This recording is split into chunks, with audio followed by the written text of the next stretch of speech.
আসসালামু আলাইকুম।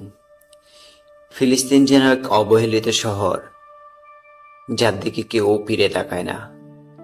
এখানে নেই শান্তি, স্বস্তি, নেই অধিকার। প্রতিটি পরিবারে আছে কষ্ট, প্রতিটি ঘরেই আছে শোক। তাদের জন্য পৃথিবীর দরজা বন্ধ, তাদের আর্তনাদ বাতাসে মিলিয়ে যায়, কিন্তু কেউ শুনে না। এই নিষ্ঠুর বাস্তবতায় ফিলিস্তিনের মানুষগুলো আশাবাদী। তারা জানে তাদের ভাগ্য কঠিন, কিন্তু তারা তা মেনে নেয়নি। শিশু থেকে বৃদ্ধ সবাই লড়াই করে যাচ্ছে, যেন তাদের হাসি আর ভালোবাসা দিয়ে মৃত্যুকে পরাজিত করবে।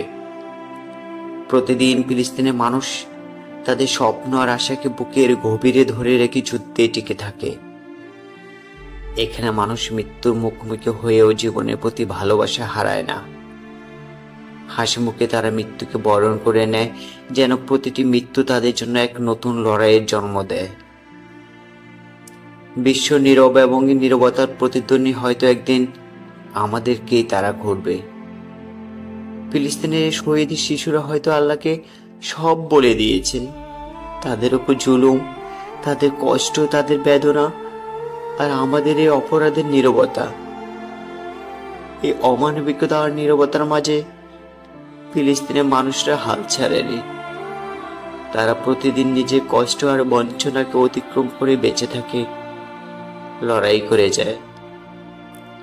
ফিলিস্তিনের আকাশে প্রতিদিন বোমা ঝরে, কিন্তু প্রতিটি শিশুর মুখে একটাই স্বপ্ন, একদিন গোলাপ ফুটবে, ফুলের সুবাসে বাতাস ভরে যাবে, আর এই যন্ত্রণার গল্প শুধু স্মৃতি হয়ে থাকবে। ফিলিস্তিন আজ শুধু রক্তে ভেজা মাটি নয়, বরং এক দীর্ঘশ্বাসে আবদ্ধ ইতিহাস। ইসরায়েলি আগ্রাসনে ছিন্ন ভিন্ন হওয়া এই ভূমিতে প্রতিদিনই ঝরছে নিরপরাধের রক্ত। এখানে মায়ের চোখের জল আর শিশুর নিঃশব্দ কান্না যেন পৃথিবীর অন্তদাহের সাক্ষী।